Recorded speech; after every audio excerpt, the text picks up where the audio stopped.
আজকে আমরা যাচ্ছি সিরাজগঞ্জের উধুনিয়া ঘুরতে। ভ্রমণের শুরুতেই এক অন্যরকম অনুভূতি। পথে হঠাৎ দেখি কাশেম বিলের পানি উঠে এসেছে সরাসরি রাস্তায়, যেন রাস্তা না, ছোট নদীর ভিতর দিয়ে যাচ্ছি। গাড়ি চালাতে চালাতে পানি ঢেউয়ের শব্দ, পানি দেখে সত্যি ভ্রমণটা অন্যরকম হয়ে গেল। আমরা কখনো ভাবি নাই যে এত সুন্দর প্রকৃতির সাথে মিশে যাব আমরা সবাই। এই প্রাকৃতিক সৌন্দর্য অনুভব করতে দূর দূরান্ত থেকে মানুষ এসেছে প্রকৃতির স্বাদ অনুভব করার জন্য। প্রকৃতির সৌন্দর্য মানুষের মনকে পুলকিত করে, আবার সেই প্রকৃতির প্রেমে মানুষ বাধা পড়ে যায়। তাই প্রকৃতির স্বাদ উপভোগ করার জন্য মানুষ এক স্থান থেকে অন্য স্থান ভ্রমণ করে এবং প্রকৃতির স্বাদ উপভোগ করে। আমরাও তাই করছি। আমাদের সাথে ছিল বন্ধু বান্ধব, আরো বিভিন্ন জেলা থেকে আসা অনেক লোক। এইভাবে পানি দেখে নিজেকে আর আটকাতে পারলাম না। পানিতে নেমে ভিজতে ভিজতে সেই ছোটবেলার স্মৃতিগুলো আবারও মনে পড়ে গেল। মনে হচ্ছে আমরা এখনো বাচ্চায় আছি। ঠান্ডা পানি আর চারপাশে সবুজ দেখে মনে হইতেছিল শহরের সব ক্লান্তি জানি ধুয়ে যাচ্ছে এই পানিতে।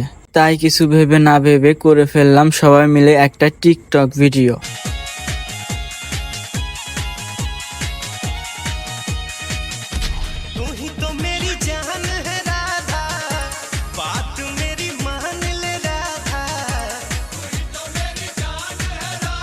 সত্যি দৃশ্যগুলো অনেক সুন্দর ছিল। প্রকৃতি, গাছপালা, আকাশের দৃশ্য, চারপাশে শান্ত প্রকৃতি, বাতাসের মিষ্টি ছোঁয়া, আর একটু দূরে উধুনিয়া। দেখতে দেখতে আমরাও উধুনিয়ার ভিতরে ঢুকে গেলাম। ঢুকে দেখি রাস্তা অনেক সুন্দর, চারপাশে গাড়ি চলছে, মানুষের ভিড়, সবাই যাচ্ছে সেই সৌন্দর্য উপভোগ করতে। আমরাও ঢুকে গেলাম ভিতরে। দেশি বিদেশি মানুষ, বাচ্চা থেকে বড় সবাই এসেছে মজা করতে। চারপাশে রং বেরঙের মানুষ আনাগোনা, যেন এক উৎসব মুখর পরিবেশ। আসলে পরিবেশটা অনেক সুন্দর ছিল। সে এক আনন্দময় পরিবেশ। দেখি এক হিরজা তার পুরো দল নিয়ে গানের তালে নাচানাচি করছে।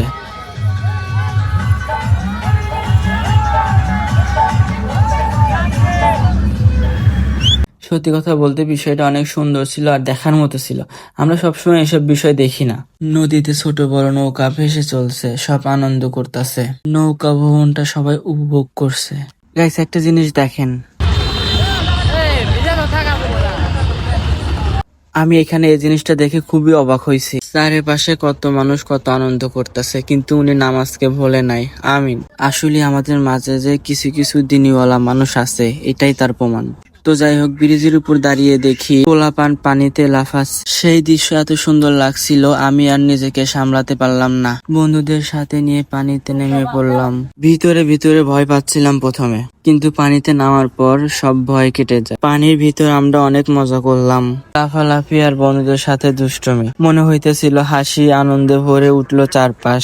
এখানে আমি আর আমার ফ্রেন্ড লাফ দিয়ে দেখি পায়ের নিচে অনেক বালু। উপরে তাকায় দেখি পোলাপান ব্রিজের উপর থেকে লাফাইতেছে। সেটা দেখে আমি আর নিজেকে আটকাতে পারলাম না। আমি উঠে পড়লাম ব্রিজের উপর লাফ দিতে। প্রথমের দিকে ভয় হইতেছিল অনেক, কিন্তু একটা দেওয়াতে সব ভয় কেটে যায়। লাফ দেওয়ার পর যে ফিলিংসটা ছিল আমার, আপনারা শুনে নেন।